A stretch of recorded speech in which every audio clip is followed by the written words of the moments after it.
Hello, everybody. Thank you for tuning in again to Do I Look Sick? This is Mia Robinson, of course, with Sickle Cell Awareness 365, and I have my guest co-host with me, Antonio Thomas. How you doing, Mia? I'm good. Thank you so much for coming and hanging with me today, Aunt, as I affectionately called you. So today we're going to talk about COVID and the family struggle. We call it that because it's been quite some adjustments being around, especially if you have a large family. It's been an adjustment trying to just be social, and we have all these social restrictions. We are still in a pandemic. Georgia's wide open now, but we're going to get to that a little bit later. But first, I want you guys to just listen to a little bit of Antonio's story, and then we'll get into like what has been our struggle with kind of adapting to this new way of living, so to speak. So, of course, Aunt, you have sickle cell, right? Yes, ma'am. And what type do you have? SS. SS. So I like to kind of get a history of how you dealt with it as a kid up until now. So, Okay. as a kid, what type of issues did you have? Were you sick a lot? Because it varies, of course, from person to person. So Yeah. tell me a little bit about that. Um, it kind of varies for me because I didn't really have any major surgeries. Um, I rarely was in the hospital. I've only had pneumonia probably like maybe 2 or 3 times. So as a child, I probably had a normal childhood, basically. I had monthly transfusions when I was going to CHOA. Um, Basically, that's pretty it. One of my biggest supporters was the Sickle Cell Foundation and Camp New Hope, so that was a big deal for me in my childhood. That definitely was a stepping stone for a lot of us with Camp New Hope. So what about your transition, like when you had to leave CHOA and go into adult care? How was that process? Um, it was a kind of just a springboard process because of the simple fact, like I really didn't get a thorough introduction into transitioning. All I got was, okay, here's this hospital, here's this adult hospital, this is what you have to go through, this is where you come for your acute care, all that kind of things. Um, for me, I wish you could have had a little bit more introduction as we got older because then it would have made the transition a little bit more easier because transitioning from a children's hospital to adult hospital at the age of like what 17 the earliest is kind of nerve-wracking because you in a new atmosphere, you dealing with new nurses, new doctors, new procedures. It's not so more of a consoling atmosphere no more as you get when you at CHOA or a children's hospital. Agree. And I hear that issue a lot with um, the transition from children's to adult. And I'm thinking it's changing a little bit. You got to be the change that you want to see. So Right. I mean, I'm we thinking the that it's future. changing. We the future. So Yeah. it's better now because we get to show from our experiences to the younger generation like what we went through. So I can say Yeah. I'm proud of that. Yeah. That's true. So, we're in this crazy times and we have to take these safety precautions. We had to take these safety precautions Right. before COVID because, of course, with sickle cell, any type of infection, any type of virus can put us down and can be very costly to us. So, we had to take precautions beforehand. Right. Some people were wearing the mask and having hand sanitizer way before COVID got here. What type of like safety precautions were you taking even before all of this happened? Well, before COVID, I'm a natural introvert, so I really don't like people anyway. So I really was distant from a lot of people already. Um, but not on a serious note, for restaurants like outings like that, I always ask for plastic. I really do not like going to any restaurant using their own silverware. I always ask for plastic silverwares, knives, forks, whatever the case may be. Same thing with cups as well too. I don't like drinking out of just like their own cups. I ask for like a plastic cup or a styrofoam cup. If they don't have that, then I'll just ask for a straw.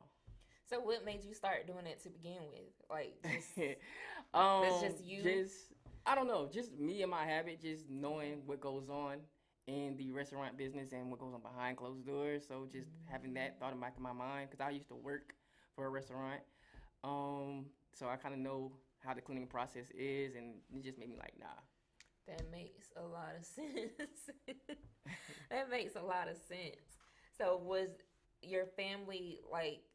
Did they do a lot of outings before COVID? Like for me, if anyone has followed my Facebook page, y'all know we turn up. The Robinsons turn up. It doesn't matter if it's a holiday, if it's somebody's birthday. That's just what we do. We just get together. We love on each other, and that's just us. Were you guys that type of family? Do you have a big family here in Georgia? No. Unfortunately, my family's a small family here in Georgia. We're spread out across Georgia and also other parts of the U.S. But for my family members here, we did try to keep close, tight knit. Um, as far as before COVID, I mean, we basically did the same thing every other family members did, but kind of now, COVID kind of changed kind of things. Yeah, we actually started doing weekly Zoom calls, which have been super helpful at keeping in touch with everybody.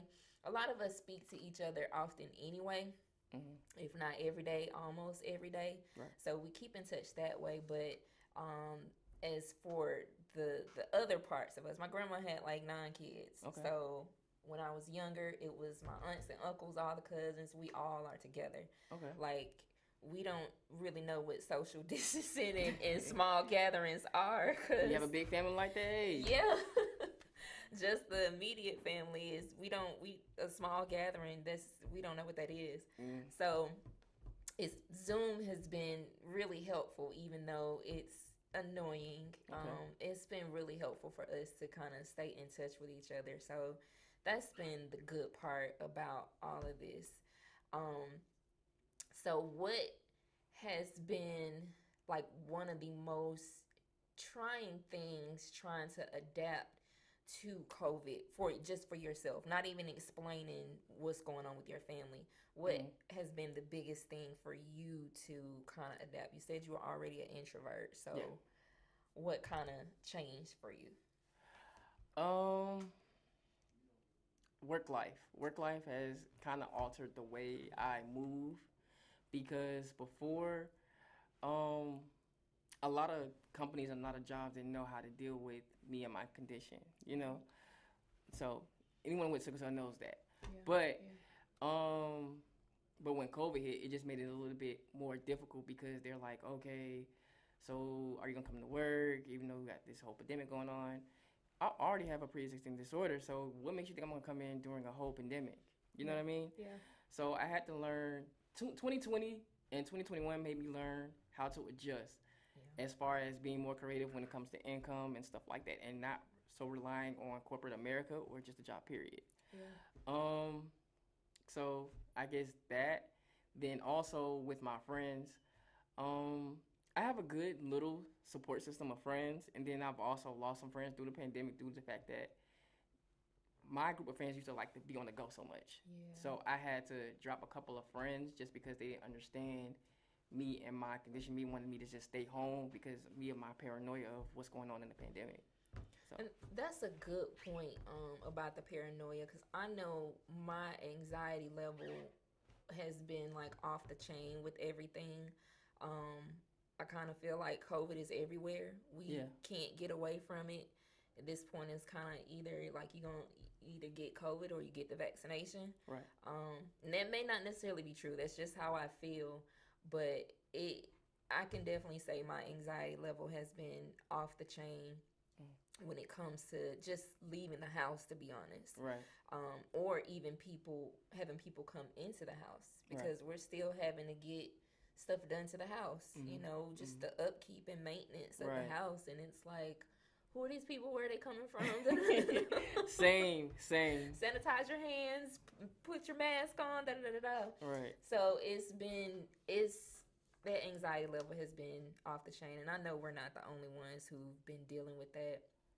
Also, let me say this as well. If you guys want to contribute to the conversation, please call in at 470-251-4647. That's 470-251-4647. So you said you had to drop some friends because they didn't really understand the severity. How did that conversation go? Was it like, look, dog, we can't even be friends no more, or we can't hang out? Like, how did that conversation go with your friends? For me, I know who genuinely cares about me. Yeah. So as an adult, so I know. For me, I just let it play out how to play out, because I know who my real friends are. My real friends are gonna worry about me being just out, period, for 5 minutes, just calling me like, hey, why are you out? What are you doing? You got your mask? Stuff like that. So those I've already know, like, okay, they care about me enough. But the ones that I had to drop off, the ones that kept calling me saying, hey, let's go out, let's go do this, let's do that, not thinking, okay, he has a pre-existing disorder. I don't want him to bring him out every weekend or for a long period of time, for hours or whatever, So I just let it play out for myself. I mean, hey, I put it in God's hands, so. Yeah, and I think that's a good point in just setting boundaries with friends and family. I really think we as people living with sickle cell have a huge heart, and we try to do a lot for everybody else, and sometimes it's hard to say no. Yeah, listen. But for me, 2020 and 2021 has definitely been a lesson of setting boundaries. Not only setting boundaries, but standing firm in those boundaries. Because it's like, hey, y'all don't really understand what I'm going through. Mm-hmm. And for some people, it's like, if I get sick, I can't even call you to bring me something to eat, right, or, whatever. So it's definitely taught me more about standing firm in those boundaries, and that's with friends and family. Yeah. And I have gotten to a point where it's like, you can feel how you want to feel about it, but at the end of the day, yeah, you got to prioritize yourself first. Exactly. Yourself and your health and your mental space first. Exactly. So, you mentioned the support system. You know right, who your real friends are, mm-hmm, and your family. So, has it been troubling kind of telling your family like, hey, I can't do this, or I have to do this a certain type of way because this is for real? Like, has it been, how has it's a daily struggle, because family is family. Those are your loved ones. You never want to say no to them, but sometimes you have to put yourself first. So it's a daily struggle. It just depends on the situation. For me, I know my family loves me, and I know they care about me. You know what I'm saying? And I know I can be a big deal, when it comes to sickle cell. Yeah. It's frustrating. I get it. It's always something every day. But at the same time, I have to realize, like, okay, I can't put their needs first before mine. Yeah. I have to put my needs first to make sure that I'm able to do whatever they need me to do. Yeah.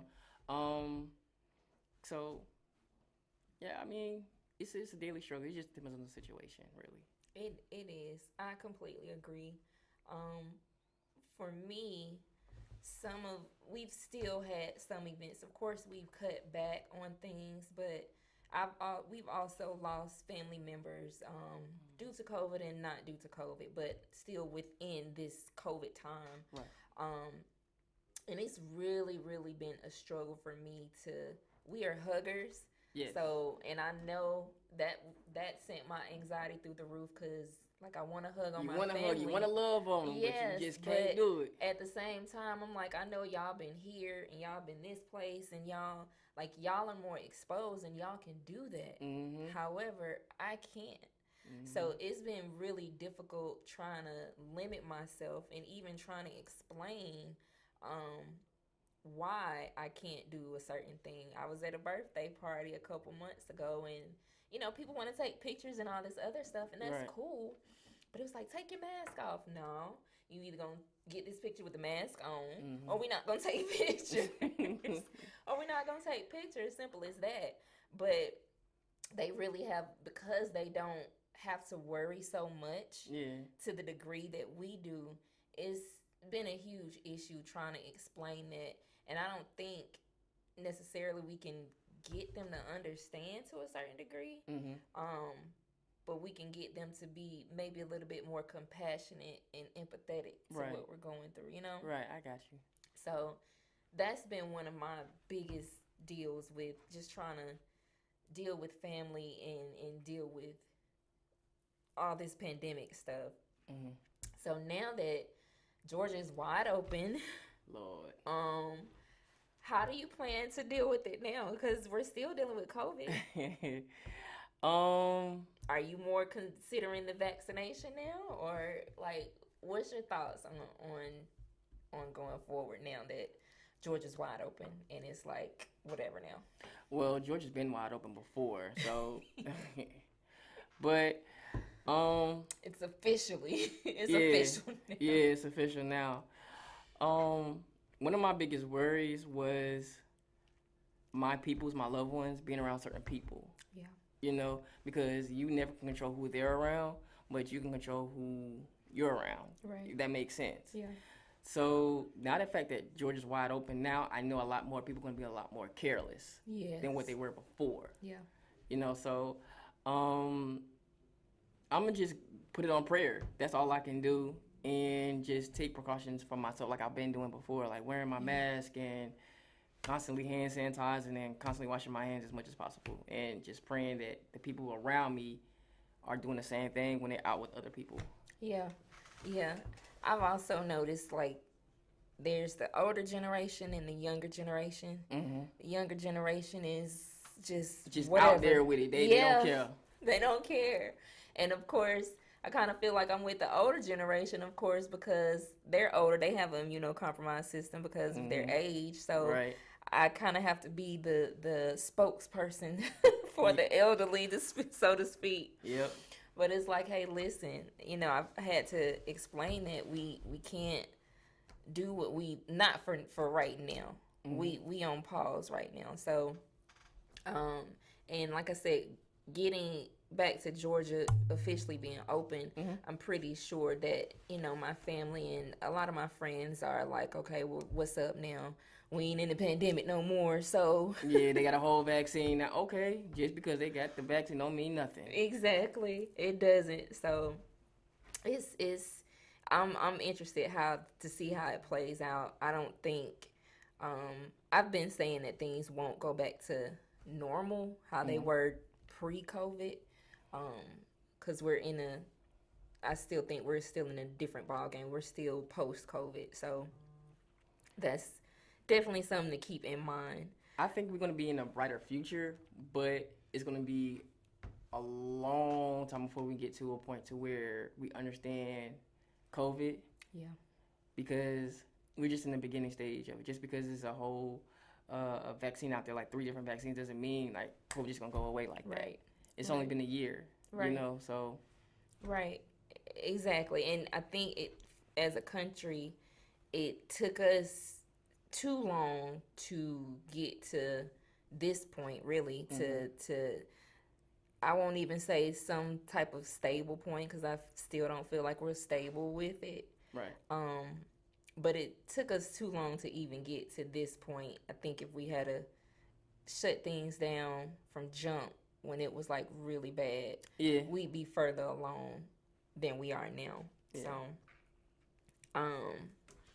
So have your friends and family pressured you to, or made you feel shameful about like not being able to do certain things, or just having the sanitizer, having certain stuff, kind of being super precautious? Have you been pressured or felt any type of way about it? I've been feeling pressure. Period. Just sickle cell alone. Yeah. That's every day. You know, Yeah. because your family members will never fully understand sickle cell. Yeah. You know. Yeah. So being the fact that COVID too, that's just the added pressure. I don't think they fully understand. Like, okay, hey, he has a disorder or whatever, and plus COVID. Not saying the worst, wishing the worst to happen, but anything can happen. Yeah. You know, so I'd rather just take the best precautions that I can to be safe out here in public, period, than to have you pressure me like, okay, you need to get out more, you need to go do this more. Nah, I'm sorry. I'll go out when I feel comfortable, when I feel ready. Right. Right. I've been trying to continue to do virtual events, but I know people are so sick of Zoom Being in the house and Zoom. being in the house. I get it. And summertime is coming up. Yeah, it's but I wanna already show some skin. It's already feeling nice outside, Uh-huh. and people are just ready to go. So, what do you think as far as career wise? How do you think you'll be able to handle it going forward with us still being where we are, but trying to find some type of income and balance everything? How do you think you can go forward with it? Well, now I think a lot of companies are realizing, okay, we can do virtual work now. Yeah. So they're adapting to that. Because before COVID, we really didn't have that. You were really just, okay, you have to be at the job site. It was no, okay, either you can be at the job site or you can either work from home. Now a lot of companies are saying, okay, you have the choice of either or. So working is still an option. But I'm a firm believer of working for yourself and supporting Black businesses. So I feel like me just being an entrepreneur myself, just continuing on my entrepreneur, because I don't see myself working for nobody anymore. I think that's an awesome idea, and I say that often, especially for people who deal with sickle cell or any chronic illness, or just people, period. When it's so funny to me because before I left my previous job, I was asking them, is there some way I can work from home? The work that I did, I could really do it from home. I didn't have to deal with people. I was on the phone all the time. And at that time, this was 2016, Right. they were like, we don't have any positions available. Fast forward to 2020 and everybody is working from home. Like, come on now. So it's so funny to me. I'm grateful that they didn't allow me to, and I'm not there anymore because that work was stressful in other ways. But I just find it so incredibly funny that, okay, y'all had to wait till this happened when I told you, you guys knew what my situation was beforehand. Right.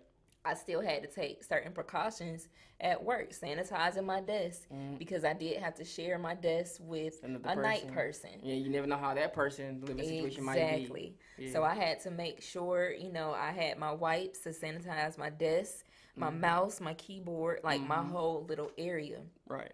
So they didn't, I don't feel like they really understood that, and that's what kind of pushed me more into entrepreneurship. Right. Because I feel like other people don't understand what we go through to the extent that we need help, Yeah. I personally don't want to have to answer to anybody about why I'm out again, why I'm in the hospital again, what's going on. Yep, that's the same reason for me. And when, like, the last year I was there, I remember them messaging me saying, hey, you're almost out of FMLA hours.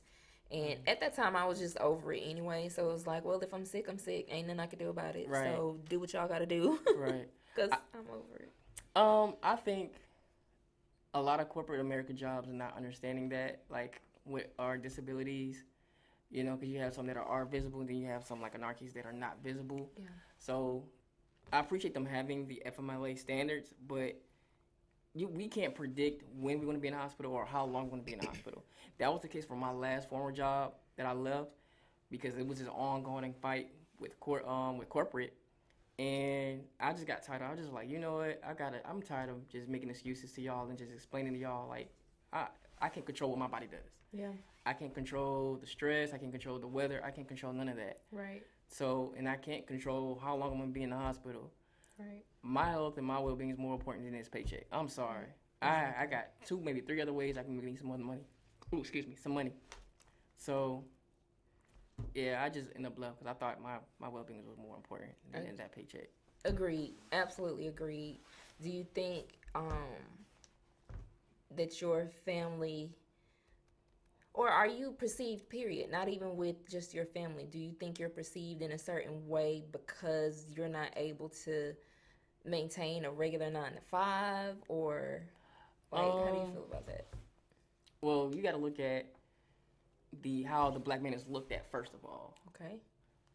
We looked at as leaders, as go-getters and stuff like that. So if society perceives us not as that, we looked as weak, all of that. So we got to look at that first. From my family's perspective, I used to care so much about that, but then I had to think for myself, like, I got to live for myself. I can't live for their standards. I got to live for my own. Yeah. So for me, I can care less what my family members think. I know they care about me as long as they love me. That's all I care about. Yeah. As far as their standards of what they want me to be or how to be, I can't do that. I'm gonna be stressing myself out even more. Try to live up to their standards. Agreed. It can be very stressful, especially as we were younger and kind of coming into adulthood. Right. Our parents and our families, period. They have their own standard for us or their own goals. They want the best for their children, and I get that. I understand that. But you can't treat every child the same. You can't. You know? So one standard that you might have for this child, you can't have for that child. Exactly. You got to treat each child accordingly to whatever they're going through. Exactly. So. And I think I don't think your mom is as old as my mom, but that generation, the baby boomers age range is just, they're set in a certain way. Mind, yeah. And I respect my elders, like I respect their mind frame and stuff like that. But you got to look at, this is a whole nother generation now. Yes. We have certain ways to be able to do things now. We have more control over our lives, more ways of getting money, all of that. Yeah. And that was initially, when I first came out of high school, going into college and all this other stuff. It was find you a job, make sure you stay there till you retire, and all this other stuff.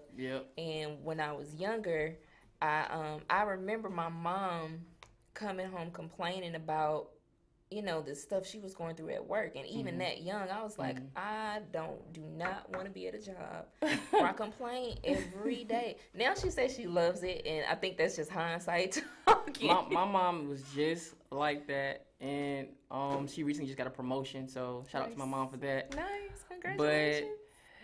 But my mom was working for her job for like 10 plus years, didn't get a promotion. When she finally got it, she was happy because she was out of a place where it was just depressing and drawing to her. She would come home from work and just be like, I don't want to deal with life.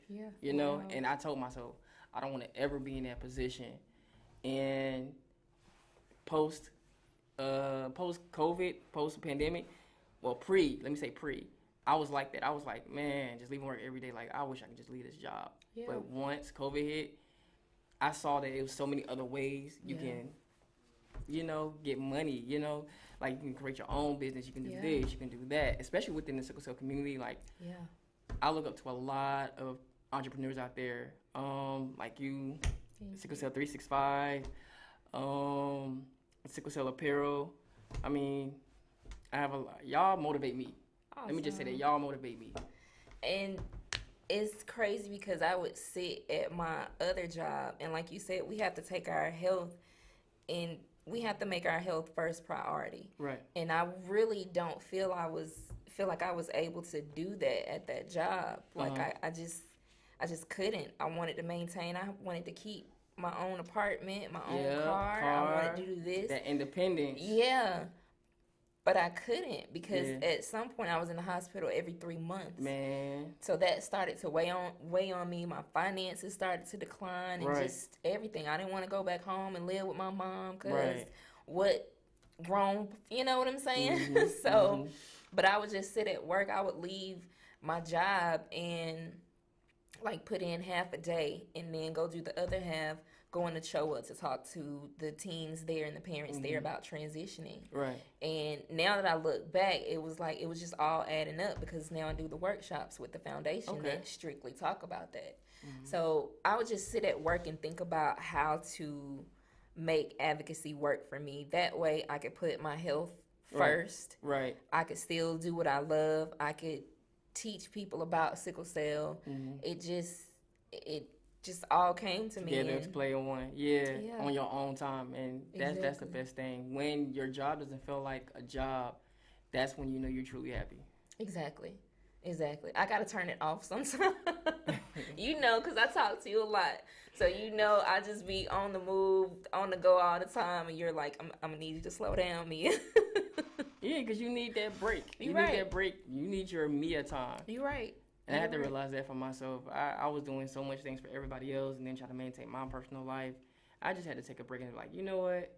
I'm physically and mentally drained. I need a break from everybody. Yeah. And I have incorporated more days where I just, like, don't do anything. Yeah. Like, I have to let my mom know, hey, today, y'all on your own. Y'all figure it out. Yeah. Y'all figure it out. I'm not cooking today. I just have to have my days where I'm not doing anything. I don't want to think about school. I don't want to think about advocacy. Yeah. I really don't want to think about sickle cell, to be honest. You just want to think about just Mia. Right. Just what Mia likes to do, what she wants to do. Exactly. And that's where I just spend those times painting and all this other stuff. But I think since I've left my last job, my family definitely has gained a better understanding of what I go through. I can say that they definitely understand why I do what I do now. Right. But they definitely have a better understanding of just what I've gone through. They don't know everything, of course. And even my mom, even though I live with my mom, I don't talk to her about pain every day. I can feel the pain every day. Or, you know, we're always feeling something, but I don't express that to her every day because I know we hide it so well. Huh? We hide it so well. We do. And she really doesn't notice. And then I have to catch myself sometimes because I'll get upset with her. Like, don't she, like, I'm not feeling it. But if I don't tell her, if I don't express it, then she really doesn't know. Sometimes she can see it on my face. Yeah. Or if I'm really quiet, not as talkative. If I'm just in the bed all day, she'll see it that way. Yeah. But if I'm up moving, if I get up and try to cook me something because I need to eat, I kind of think she sees that, oh, well, she's feeling better. Right. No, I just need to eat. Right. I just need to do whatever. So, I mean, it's like I said, like, I think what it is, I think it's our parents, how they were raised and brought up. They just want the best for us, even with having sickle cell, which I understand. But you got to understand, they got to understand, we got to have our days. Yeah. Some days we just have our days where we just don't feel like being bothered, you know, or we just in pain where we just want to be left alone. Yeah. You know what I'm saying? And stop thinking that we're just lazy or just having some notion that, okay, well, there's nothing wrong. Because it can be something wrong. It might not always show it on our face or on our body. Right. It can be something mentally. Right. You know? Right. So I just think, I don't know. And then my mom also used to make the comment, like, I see you do so much for, you know, other people or this, that, and the other. And I guess in those particular times, because I haven't heard her say that in a while, she kind of felt like I wasn't doing enough for her in a sense. Right. But a lot of times it's even to do whatever it is, I'm pushing myself to do that. So to add on more in certain times is too much. So we've definitely had a better conversation, more communication. I think she has a better understanding than I can say maybe even 2 years ago. She has a better understanding of how I operate and things like that. So it definitely takes constant communication and uncomfortable conversation. I was just about to ask you, like, how did y'all get to that point? Oh my gosh, that's a great question. At some point, I kind of feel like as I've gotten older, I got tired of certain things. So it was either like, okay, we either gonna have to talk this out to get to better, because better is on the other side, or I'm gonna have to stay stuck feeling whatever type of way that I'm feeling. So it was that feeling that kind of pushed me to talk about it. So maybe a few months ago, we were in a disagreement about something. Yeah. And I really didn't want to talk about it, but I did want to talk about it because I was like, we just got to talk about it and be done with it. Right. So, you know, she was trying to stop me from having a conversation. I was like, no, let's talk about it and just get it out the way. I can't remember what the conversation was about, but it was moments like that. It was like, okay, let's just talk about it and be done. Right. Like, kind of get over that uncomfortable spot. Okay. And then I've realized once we talk about it, no matter how emotions are, it's relieving. It's a weight lifted. Okay. So it's not easy. Okay. But I think with age and with growth and maturity, it'll come to you. Like when you get tired of your mom or whoever it is doing a certain type of way, we kind of have to force them to change. Like I think we're at an age where we're starting to have to parent our parents, if that makes sense. Yeah.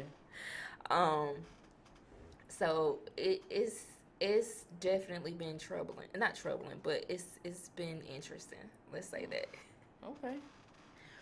But it'll come to you, and it will. And I know. Go ahead. I think the hardest thing is their pride, and then they're wanting the best for you, versus what you know was best for you. Because like for me, okay. So for me and my mom, we always butt heads on me being more active. Okay.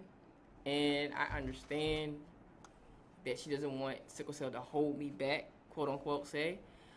But I try to let her know and understand, like, okay, it's not holding me back. I just have my limits. I know my limits. And I'm not going to over push myself because I've been in that position before where I've over pushed myself and I didn't like that. Yeah. It put me in the hospital. Put me in a bad crisis. No. So now I know what my limit is. I know when to say no, I'm not going to do that, or no, I'm not going to do this. Not even directly just saying no, or just finding a reason to avoid doing something. Right. If that makes sense. Right. So. And I think also once they see it, because I can say for my mom, I just had to act on it. I couldn't really say. I just had to be like, I just had to do it. Yeah. I'm trying to think of an example. Or I'll just have to, if I'm not feeling it, I'll be like, I just say, Mom, I can't do it today. Yeah. I just can't.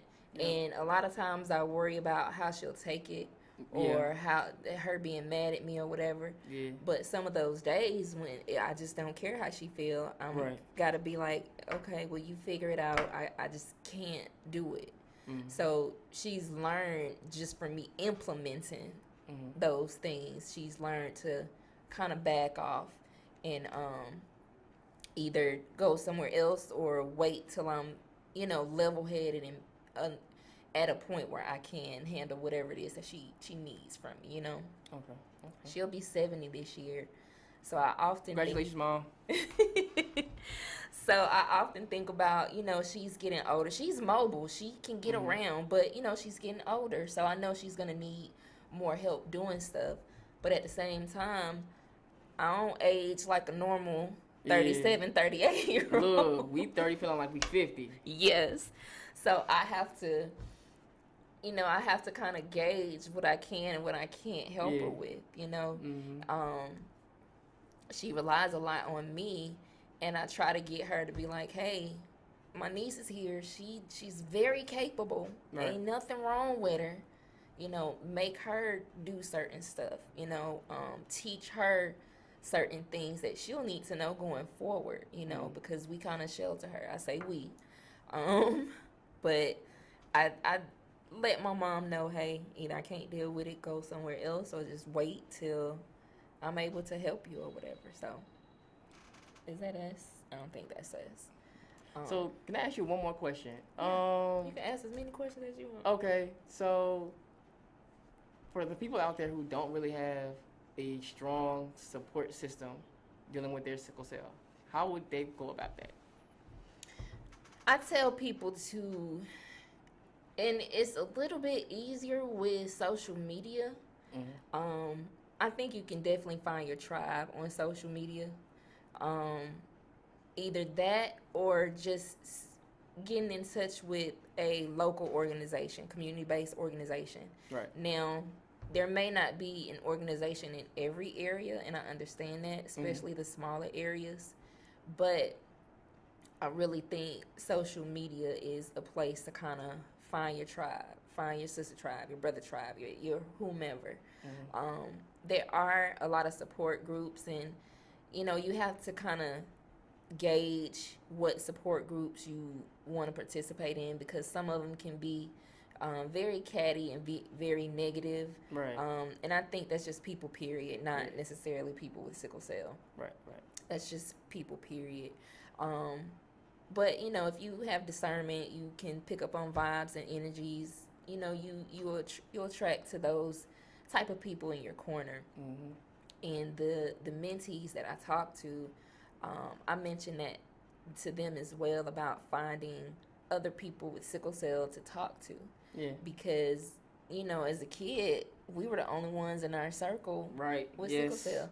Camp was everything. Everything. When I say, for me personally, listen, I could not wait till June, July, and August because I get to get away from everybody that didn't understand what I was going through. So just being around my sickle cell, I consider y'all family. Yeah.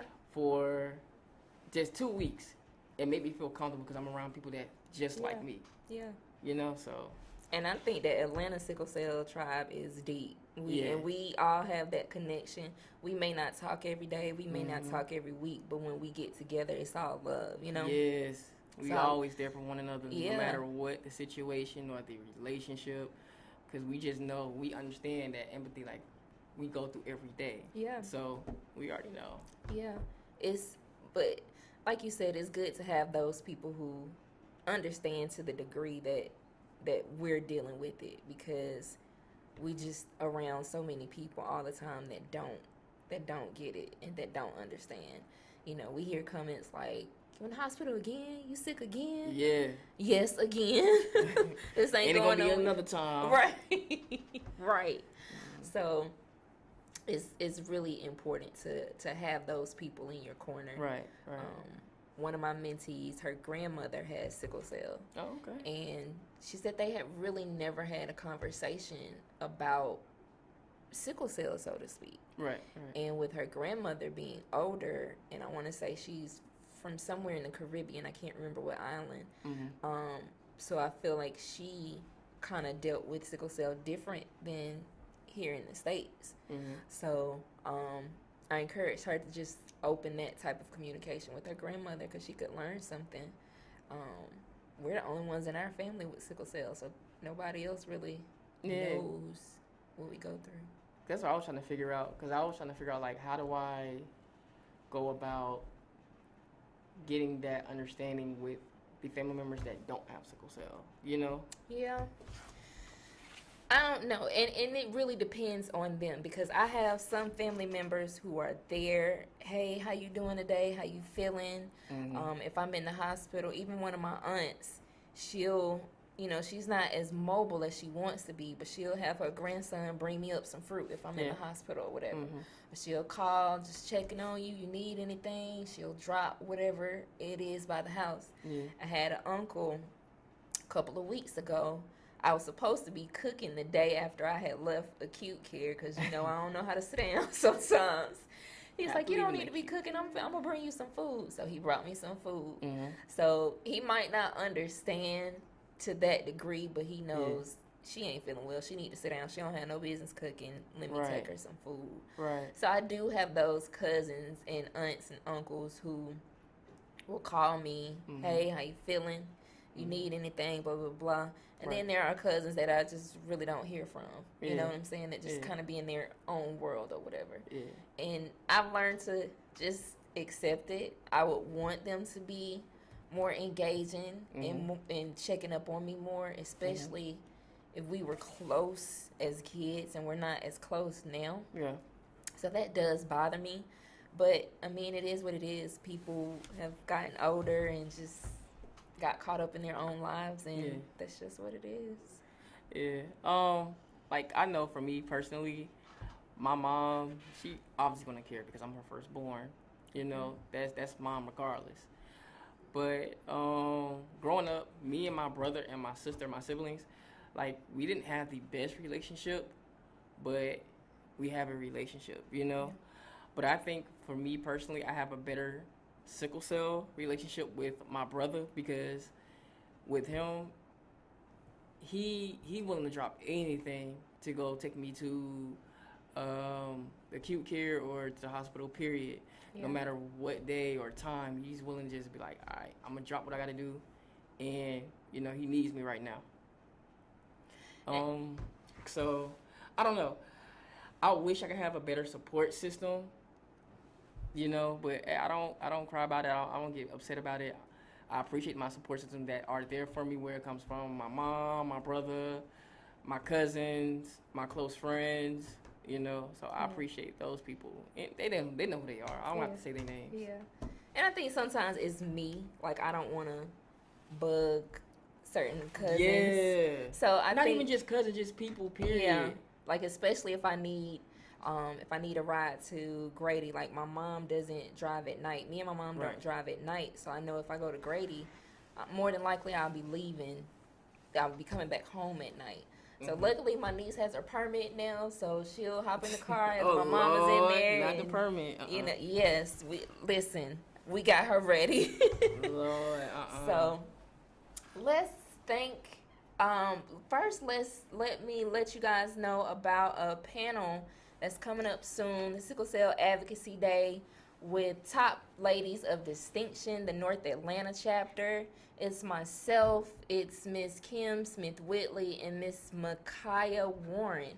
And it's funny because I found out she has Sickle Cell 365, and we're Sickle Cell Awareness 365. Oh, really? Okay. So I'm like, sounds like a little collab, but let's see. So make sure y'all stay tuned into that. Keep watching on our Facebook page and Instagram so that you can get the Eventbrite link and tune into that. I also want to thank our sponsors, Mr. Dan Moore with the Apex Museum. Hopefully they are open and back up. I don't know with all the post-pandemic, I guess. But we'll see and keep you guys posted if we can have our open mic back there or if you can even go and visit. I want to thank Ms. Tanya Robinson with Kids Stop Daycare and Learning Center. Everything has been going a little smooth with everything, but she's still been going with the babies and the kids and everything and virtual learning. And we want to thank Black Professional Network. So, Aunt, I really want to thank you for joining me today. Anytime. It was always, like always, a great conversation. I hope some people took away like some good things to apply for themselves and their family. Just with sickle cell in general, whether it's a pandemic or not, dealing with COVID or any virus or infection or not, I just really hope that people took away some of the things that we shared today and can implement them. Just put yourself first. For Absolutely. anything, put yourself and your health first. I don't have nothing to add to that because that's that's what it is. Anything else you want to add? Where can we get that hat again? Sickle Cell Awareness and Clothing.com. Sickle Cell Apparel. Sickle Cell Apparel and Awareness. Okay, Sickle Cell Apparel Accessories, and yeah, check us out. Make sure you subscribe if you're watching on YouTube, and you can get the notifications for new shows. And we'll see y'all in a couple of weeks. Bye.